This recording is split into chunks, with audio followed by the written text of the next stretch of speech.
ನಮಸ್ಕಾರ ಸ್ನೇಹಿತರೆ, welcome back to my channel. ನಾನು ಈ ವಿಡಿಯೋದಲ್ಲಿ ಸಿಂಪಲ್ಲಾಗಿ ನಿಮ್ಮ ರೇಷನ್ ಕಾರ್ಡ್ಗೆ ಏನೂ ಪ್ರಾಬ್ಲಮ್ ಆಗಬಾರ್ದು, ನಿಮಗೆ ಗೃಹಲಕ್ಷ್ಮಿ ಹಣ ನಿರಂತರವಾಗಿ ಬರಬೇಕು ಅಂದರೆ ಏನೇನು ಮಾಡಬೇಕು ಅಂತ ಖಂಡಿತವಾಗ್ಲೂ ಕೂಡ ತಿಳಿಸ್ಕೊಡ್ತೀನಿ. ಆಮೇಲೆ ಈ ವಿಡಿಯೋದಲ್ಲಿ ಈಗ 12ನೇ ಕಂತು ಯಾವಾಗ ಬರುತ್ತೆ ಸರ್, ನಾವೀಗ ನಿಮ್ಮ ರೇಷನ್ ಕಾರ್ಡು ಸೇಫ್ಟಿಯಾಗಿರಬೇಕು ಅಂದರೆ KYC ಮಾಡ್ಕೋಬೇಕು, ಈ ರೀತಿ ನಿಯಮಗಳನ್ನೆಲ್ಲ ಹೇಳಿದಾಗ ಈ ರೀತಿ ಒಂದು 4 ಕಡ್ಡಾಯವಾದ ನಿಯಮಗಳನ್ನು ನಾನು ನಿಮಗೆ ತಿಳಿಸ್ಕೊಡ್ತಾ ಇದ್ದೀನಿ. ಸೇಫ್ಟಿಯಾಗಿರ್ಬೇಕಪ್ಪ, ನಮಗೆ ಏನು ತೊಂದರೆ ಆಗಬಾರ್ದು ಅಂಥೇಳಿ ಅಂತ ಇದ್ದರೆ ನಿಮಗೆ ಏನೇನು ನಿಯಮಗಳನ್ನ ಫಾಲೋ ಮಾಡಬೇಕು ಅಂತ ಕಂಪ್ಲೀಟ್ ಡೀಟೇಲ್ಸನ್ನು ನಿಮಗೆ ತಿಳಿಸ್ಕೊಡ್ತೀನಿ. ಅದರ ಜೊತೆಯಲ್ಲಿ ಈಗ 12ನೇ ಕಂತು ಬಗ್ಗೆನೇ ಕೇಳ್ತಾ ಇದ್ದೀರಾ ಸಾಕಷ್ಟು ಜನ, ಅದ್ರ ಬಗ್ಗೆನೂ ಕೂಡ ತಿಳಿಸ್ಕೊಡ್ತೀನಿ. ಯಾರೆಲ್ಲ ವಿಡಿಯೋ ನೋಡ್ತಾ ಇದ್ದೀರಾ ದಯವಿಟ್ಟು ಸಬ್ಸ್ಕ್ರೈಬ್ ಮಾಡ್ಕೊಳ್ಳಿ. ಈ ರೀತಿ ಕಾಣ್ತಾ ಇರುತ್ತೆ, ಸಬ್ಸ್ಕ್ರೈಬ್ ಮಾಡಿಕೊಂಡು ಆಲ್ ಅಂತ ಸೆಲೆಕ್ಟ್ ಮಾಡ್ಕೊಳ್ಳಿ. ಇಲ್ಲಿ ನೋಡಿ, ನೀವು ನಿಮ್ಮ ಮೊಬೈಲ್ನಲ್ಲಿ ಓಪನ್ ಮಾಡಿದಾಗೂ ನಿಮ್ಮ ಯೂಟ್ಯೂಬ್ ಇದೇ ರೀತಿಯೇ ಬರುತ್ತೆ. ಇಲ್ಲಿ ನಿಮಗೆ ತೋರಿಸ್ತೀನಿ, ಸ್ವಲ್ಪ ಝೂಮ್ ಮಾಡಿ. ಓಕೆ, ಇಲ್ಲಿ ನೀವು ಕ್ಲಿಕ್ ಮಾಡಿದಾಗ ಮೋರ್ ಅಂತ ಕ್ಲಿಕ್ ಮಾಡಿದಾಗ ಅಬೌಟ್ ಸೆಕ್ಷನ್ ಬರುತ್ತೆ. ಇಲ್ಲಿ ನೀವು ನಮ್ಮ ಫೇಸ್ಬುಕ್ ಮತ್ತು ಇನ್ಸ್ಟಾಗ್ರಾಮ್ ಪೇಜನ್ನು ಫಾಲೋ ಮಾಡ್ಕೊಳ್ಳಿ ಗೈಸ್. ನಿಮ್ಮ ಹತ್ರ ಫೇಸ್ಬುಕ್ ಇದ್ದರೆ ಫೇಸ್ಬುಕ್ಕಲ್ಲೇ ಫಾಲೋ ಮಾಡಿ, ಇನ್ಸ್ಟಾಗ್ರಾಮ್ ಇದ್ದರೆ ಇನ್ಸ್ಟಾಗ್ರಾಮಲ್ಲೂ ಫಾಲೋ ಮಾಡ್ಕೊಳ್ಳಿ. ಇದೇ ರೀತಿ ಉಪಯುಕ್ತ ಮಾಹಿತಿ ಅಲ್ಲೂ ಕೂಡ ನಿಮ್ಗೆ ಏನಾದರೂ ಇನ್ಫಾರ್ಮೇಷನ್ ಶೇರ್ ಮಾಡೋದಾದರೆ ನೀವು ಡೈರೆಕ್ಟಾಗಿ ಶೇರ್ ಮಾಡ್ಬೋದು. ಓಕೆನಾ? ಹಾಗಾಗಿ ಹೇಳ್ತಾ ಇದ್ದೀನಿ ಅಷ್ಟೇ. ಈಗ ನಾನು 12ನೇ ಕಂತಿನ ಬಗ್ಗೆ ಮೊದಲು ಹೇಳಿಬಿಡ್ತೀನಿ. 12ನೇ ಕಂತು ಈಗ ಆಲ್ರೆಡಿ ಜುಲೈ ತಿಂಗಳ ಹಣ ಆಗಸ್ಟ್ ತಿಂಗಳು ಮುಗೀತಾ ಬಂತು. ಈಗ ಆಲ್ರೆಡಿ ಬಿಡುಗಡೆ ಆಗಿರಬೇಕಾಗಿತ್ತು. ಓಕೆನಾ? ಜುಲೈ ತಿಂಗಳ ಹಣ ಆಗಸ್ಟಲ್ಲಿ ಬಿಡುಗಡೆ ಆಗಿರಬೇಕಾಗಿತ್ತು, ಬಟ್ ಇನ್ನೂ ಕೂಡ ಜೂನ್ ತಿಂಗಳ ಹಣ ಮಾತ್ರ ಬಿಡುಗಡೆ ಆಗಿದೆ 11ನೇ ಕಂತು. ಅದು ಪೂರ್ತಿ ಜನರಿಗೆ ಬಿಡುಗಡೆ ಆಗಿಲ್ಲ. ಇನ್ನೂ ಒಂದು 15% ಜನರಿಗೆ 11ನೇ ಕಂತು ಬರೋದು ಬಾಕಿ ಇದೆ. ಅವರೇ ಇನ್ನೂ ಕೂಡ ತುಮಕೂರು ಡಿಸ್ಟಿಕ್ಕು, ಯಾದಗಿರಿ ಡಿಸ್ಟಿಕ್ಕು, ಬೆಂಗಳೂರು ಡಿಸ್ಟಿಕ್ನವ್ರಿಗೆ ಇನ್ನೂ ಹಣ ಜಮಾ ಆಗಿಲ್ಲ ಅಂಥೇಳಿ ಕಮೆಂಟ್ ಮಾಡ್ತಾನೇ ಇದ್ದಾರೆ.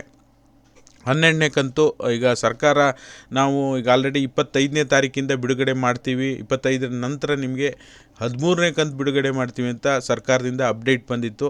ಅಟ್ಲೀಸ್ಟ್ 12ನೇ ಕಂತಾದರೂ 25 ಅಂದರೆ ಇವತ್ತು 24 ಆಗಸ್ಟ್ 24, 25ನೇ ತಾರೀಕಿಂದ 12ನೇ ಕಂತಾದರೂ ಬಿಡುಗಡೆ ಮಾಡ್ತಾರ, ನಾವು ಕಾದು ನೋಡಬೇಕಾಗಿದೆ. ಓಕೆನಾ? ಖಂಡಿತವಾಗ್ಲೂ ಈಗ ಮಾಹಿತಿ ಸರ್ಕಾರದಿಂದ ಬಂದಿರತಕ್ಕಂಥ ಮಾಹಿತಿ ಪ್ರಕಾರ ಈಗ ಆಲ್ರೆಡಿ ಡೇಟ್ಗಳೆಲ್ಲ ಮುಗಿದೋಗಿದೆ. ಈಗ ಆಲ್ರೆಡಿ ಬಿಡುಗಡೆ ಆಗಬೇಕಾಗಿತ್ತು. ನೋಡೋಣ, ವೆಯ್ಟ್ ಮಾಡಿ ನೋಡೋಣ. ಖಂಡಿತವಾಗ್ಲೂ ಬಿಡುಗಡೆ ಮಾಡಿದ್ರೆ ಒಳ್ಳೆಯದು, ಆದಷ್ಟು ಬೇಗ. 25ರ ನಂತರ ಬಿಡುಗಡೆ ಆಗುವ ಸಾಧ್ಯತೆ ಇದೆ. ಓಕೆನಾ? ಬಿಡುಗಡೆ ಆಗುತ್ತೆ ಅಂತ ನಾನು ಹೇಳಲ್ಲ, ಬಿಡುಗಡೆ ಆಗುವ ಸಾಧ್ಯತೆ ಇದೆ. ನಾಳೆ ಅಥವಾ ಈ ಒಂದು ಆಗಸ್ಟ್ ಲಾಸ್ಟ್ ವೀಕ್ ಅಥವಾ ನಿಮಗೆ ಸೆಪ್ಟೆಂಬರ್ ಫಸ್ಟ್ ವೀಕಲ್ಲಿ. ಓಕೆನಾ? ಅವರೆಲ್ಲ ರೆಡಿ ಮಾಡ್ಕೊಂಡಿರೋ ಇದ್ರ ಪ್ರಕಾರ ನಾನು ಹೇಳ್ತಾ ಇರೋದು.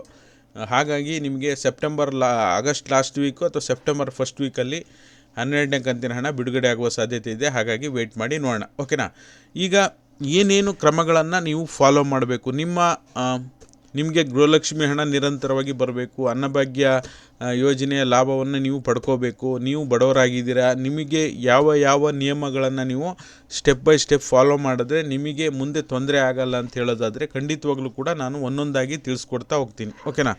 ನೀವೇನಾದರೂ ರೇಷನ್ ಕಾರ್ಡ್ ಹೊಂದಿದರೆ ನಿಮ್ಮ ರೇಷನ್ ಕಾರ್ಡ್ನಲ್ಲಿರುವ ಎಲ್ಲ ಸದಸ್ಯರ ಆಧಾರ್ ಕಾರ್ಡನ್ನು ನಿಮ್ಮ ರೇಷನ್ ಕಾರ್ಡ್ಗೆ ಲಿಂಕ್ ಮಾಡಿಸ್ಬೇಕು. ಓಕೆನಾ? ಎಲ್ಲ ಸದಸ್ಯರನ್ನ ಯಾರ್ಯಾರು ಮನೇಲಿದ್ದಾರೋ, BPL ಕಾರ್ಡ್ ಆಗಿರ್ಬೋದು, APL ಕಾರ್ಡ್ ಆಗಿರ್ಬೋದು. ಓಕೆನಾ?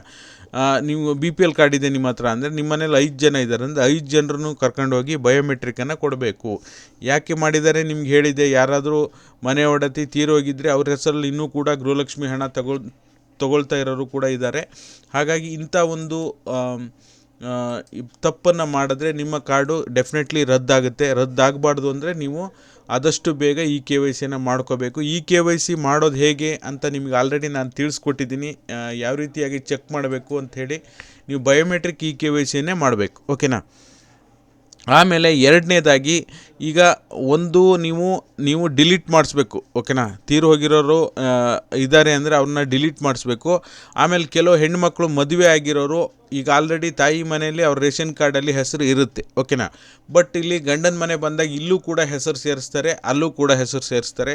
ಈ ರೀತಿ ತಪ್ಪು ಮಾಡೋ ಹಾಗಿಲ್ಲ. ಅಲ್ಲಿ ಅಲ್ಲಿ ತಾಯಿ ಮನೆಗೆಯಿಂದ ಗಂಡನ ಮನೆ ಬಂದಿದ್ದೀರಾ ಅಂದರೆ ತಾಯಿ ಮನೆಗೆ ವಿತೌಟ್ ಫೇಲ್ ನೀವು ಅಲ್ಲಿ ಡಿಲೀಟ್ ಮಾಡಿಸ್ಬೇಕು. ಓಕೆನಾ? ಅದರಿಂದನೂ ಕೂಡ ನಿಮಗೆ ಡಿಲೀಟ್ ಮಾಡಿಸಿಲ್ಲ, ಎರಡೂ ಕಡೆ ಅದರ ಲಾಭವನ್ನು ಪಡ್ಕೊತಾ ಇದ್ದೀರಾ ಅಂದರೆ ಆವಾಗಲೂ ಕೂಡ ನಿಮ್ಮ ರೇಷನ್ ಕಾರ್ಡು ರದ್ದಾಗುವಂಥ ಸಾಧ್ಯತೆ ಇರುತ್ತೆ. ಎರಡೂ ಕಡೆ ಬೆನಿಫಿಟನ್ನು ಪಡ್ಕೊಳ್ಳೋ ಹಾಗಿಲ್ಲ ಈಗ ಕಾನೂನು ಪ್ರಕಾರ. ಓಕೆನಾ? ಹಾಗಾಗಿ ಎರಡೆರಡು ಕಡೆ ನಿಮ್ಮದು ಹೆಸರಿದೆ ಅಂದರೆ ತಪ್ಪದೇ ನೀವು ಈ ಕೆಲಸವನ್ನು ಮಾಡಬೇಕು. ಒಂದು ಕಡೆ ಡಿಲೀಟ್ ಮಾಡಿಸಿ, ಒಂದು ಕಡೆ ಆ್ಯಡ್ ಮಾಡಿಸ್ಬೇಕು. ಓಕೆನಾ. ಆಮೇಲೆ ನಿಮಗೆ ಮತ್ತೊಂದು ಸರ್ಕಾರದ ಕಾನೂನು ಈಗ ಗೊತ್ತೇ ಇದೆ. ಯಾವುದೇ ಕಾರಣಕ್ಕೂ ಕೂಡ ನೀವು ಪ್ರತಿ ತಿಂಗಳು ರೇಷನನ್ನು ತಪ್ಪದೇ ತೆಗೆದುಕೊಳ್ಳೇಬೇಕು. ಈಗ ಮೊದಲು ನಿಮಗೆ ಪ್ರಾವಿಷನ್ ಇತ್ತು, ತೊಗೊಂಡಿಲ್ಲ ಅಂದರೆ ಹೇಗಾದರೂ ನಡೀತಿತ್ತು. ಬಟ್ ಈಗ 3 ತಿಂಗಳು ರೇಷನ್ ಕಾರ್ಡ್ ತೆಗೆದುಕೊಂಡಿಲ್ಲ ಅಂದರೂ ಕೂಡ ಸರಿ, 3 ತಿಂಗಳು ನೀವು ಅಕ್ಕಿಯನ್ನು ತೆಗೆದುಕೊಂಡಿಲ್ಲ, ಅಕ್ಕಿ ಹಣ ಬರ್ತಾ ಇದೆಯಲ್ಲಪ್ಪ ಸರಿ, ನಮಗೆ ಅಕ್ಕಿ ಬೇಡ ಅಂತ ನೀವು ಕೂತ್ಕೊಂಡಿದ್ರೆ ಖಂಡಿತವಾಗಲೂ ಕೂಡ ನಿಮ್ಮ ರೇಷನ್ ಕಾರ್ಡು ಸಸ್ಪೆಂಡ್ ಆಗುತ್ತೆ. ನೀವು ಕಂಟಿನ್ಯೂ ಆಗಿ 3 ತಿಂಗಳು ರೇಷನ್ ತೆಗೆದುಕೊಂಡಿಲ್ಲ ಅಂದರೆ ನಿಮ್ಮ ರೇಷನ್ ಕಾರ್ಡು ರದ್ದಾಗುತ್ತೆ. ಯಾವುದೇ ಕಾರಣಕ್ಕೂ ನೀವು ನಿಮ್ಮ ಹತ್ರ ಹೋಗೋಕ್ಕಾಗಿಲ್ಲ ಅಂದರೆ ನಿಮ್ಮ ಕುಟುಂಬದ ಯಾವುದೇ ಸದಸ್ಯರು ಹೋದರೂ ಕೂಡ ಬಯೋಮೆಟ್ರಿಕನ್ನು ಕೊಟ್ಟು ರೇಷನ್ ತೆಗೆದುಕೊಳ್ಬೋದು. ಯಾವುದೇ ಕಾರಣಕ್ಕೂ ಕೂಡ ರೇಷನ್ನನ್ನು ತೆಗೆದುಕೊಳ್ಳೋದು ನಿಲ್ಲಿಸಬೇಡಿ. ಎಷ್ಟೇ ಅನಿವಾರ್ಯ ಇದ್ದರೂ ಪ್ರತಿ ತಿಂಗಳು ನೀವು ರೇಷನ್ ಅಂಗಡಿಗೆ ಹೋಗಿ ರೇಷನ್ ತೆಗೆದುಕೊಳ್ಳಿ. ಓಕೆನಾ. ನ್ಯಾಯಬೆಲೆ ಅಂಗಡಿ ಹೋಗಿ ರೇಷನ್ ತೆಗೆದುಕೊಳ್ಳೋದನ್ನು ನೀವು ನಿಲ್ಲಿಸಿದರೆ 3 ತಿಂಗಳು ನಿಮ್ಮ ಕಾರ್ಡು ಸಸ್ಪೆಂಡ್ ಆಗುತ್ತೆ. ಓಕೆನಾ. ಆಮೇಲೆ ಇನ್ನೊಂದು ಭಾಳ ಮುಖ್ಯವಾಗಿರೋದು, ನಿಮಗೆ ನಾನು ಈ ರೂಲ್ಸನ್ನು ಮುಂದಿನ ದಿನಗಳಲ್ಲಿ ತರ್ತಾರೆ ಅಂಥೇಳಿ ಈಗ ಕೆಲವೊಂದು ಕಡೆ ಕಂಡು ಬರ್ತಾ ಇದೆ ಮಾಹಿತಿ. ಒಂದೇ ಕುಟುಂಬದಲ್ಲಿ ನೀವು ಇದ್ದೀರಾ. ಓಕೆನಾ. ಈಗ ಒಂದು ಅಪ್ಪ ಅಮ್ಮನ ಹೆಸರಲ್ಲಿ ರೇಷನ್ ಕಾರ್ಡ್ ಇರುತ್ತೆ. ಓಕೆನಾ. ಅಪ್ಪ ಅಮ್ಮನ ಹೆಸರಲ್ಲಿರೋದು, ಅವರಿಗೆ 2 ಜನ ಮಕ್ಕಳಿರ್ತಾರೆ, 2 ಜನ ಗಂಡು ಮಕ್ಕಳಿರ್ತಾರೆ. ಅವರು ದೊಡ್ಡ ಆಗ್ತಿದ್ದಂಗೆ ಅವರಿಗೆ ಮದುವೆ ಆಗುತ್ತೆ, ಇಬ್ಬರಿಗೂ ಮದುವೆ ಆಗಿಬಿಟ್ಟು ಅವರಿಗೂ ಮಕ್ಕಳಾಗ್ತಾರೆ. ಆವಾಗ ಅವ್ರದ್ದು ಸಪ್ರೇಟ್ ಕುಟುಂಬ, ಅವ್ರದ್ದು ಒಂದು ಸಪ್ರೇಟ್ ಕುಟುಂಬ ಆಗುತ್ತೆ. ಬಟ್ ಆದರೆ ನೀವು ಅದೇ ಮನೇಲಿದ್ದು ನಿಮ್ಮ ಅಪ್ಪ ಅಮ್ಮನ ಜೊತೆಯಲ್ಲೇ ಇದ್ದು ಬಟ್ ನೀವು ಸಪ್ರೇಟ್ ಕಾರ್ಡನ್ನು ಮಾಡಿಸ್ಕೊಂಡಿದ್ದೀರ ಅಂದರೆ ಒಂದೇ ಮನೆಯಲ್ಲಿದ್ದು ಒಂದು ಕುಟುಂಬಕ್ಕೆ ಒಂದು ರೇಷನ್ ಕಾರ್ಡ್ ಅಂತ ಈಗ ಸರ್ಕಾರದ ನಿಯಮ ಇರೋದು. ಓಕೆನಾ. ಒಂದು ಕುಟುಂಬಕ್ಕೆ ಒಂದು ರೇಷನ್ ಕಾರ್ಡ್ ಅಂತ ಸರ್ಕಾರದ ನಿಯಮ ಇರೋದು. ಹಾಗಾಗಿ ನೀವು ಒಂದು ಕುಟುಂಬಕ್ಕೆ ಒಂದೇ ರೇಷನ್ ಕಾರ್ಡನ್ನು ಮಾಡಿಸ್ಬೇಕು. ನಿಮ್ಮ ಅಪ್ಪ ಅಮ್ಮ ಹೆಸರಲ್ಲಿ ನಿಮ್ಮ ತಾಯಿ ಹೆಸರು ಮೇಯ್ನ್ ಲೀಡಲ್ಲಿ ಬರುತ್ತೆ, ಅವರಿಗೆ ಗೃಹಲಕ್ಷ್ಮಿ ಹಣ ಬರಬೇಕು. ನೀವು ಒಂದೇ ಮನೆಯಲ್ಲಿದ್ದು ಅಂದರೆ ಫಾರ್ ಎಕ್ಸಾಂಪಲ್ ನೀವು ಬೇರೆ ಮನೆ ಮಾಡಿಕೊಂಡು ಬೇರೆ ಕರೆಂಟ್ ಮೀಟ್ರ್ ಬೋರ್ಡ್ ಹಾಕ್ಸ್ಕೊಂಡು ಬೇರೆ ಕಡೆ ಇದ್ದೀರಾ ಅಂದರೆ ತೊಂದರೆ ಇಲ್ಲ. ಓಕೆನಾ. ನಿಮಗೆ ಜಮೀನು ನಿಮ್ಮ ಹೆಸರಲ್ಲೇ ಇರಬೇಕು ಅಂತಿಲ್ಲ, ನೀವು ಬೇರೆ ಕಡೆ ಇದ್ದೀರಾ ಅಂದರೂ ನಡೆಯುತ್ತೆ, ಏನೂ ಪ್ರಾಬ್ಲಮ್ ಇಲ್ಲ.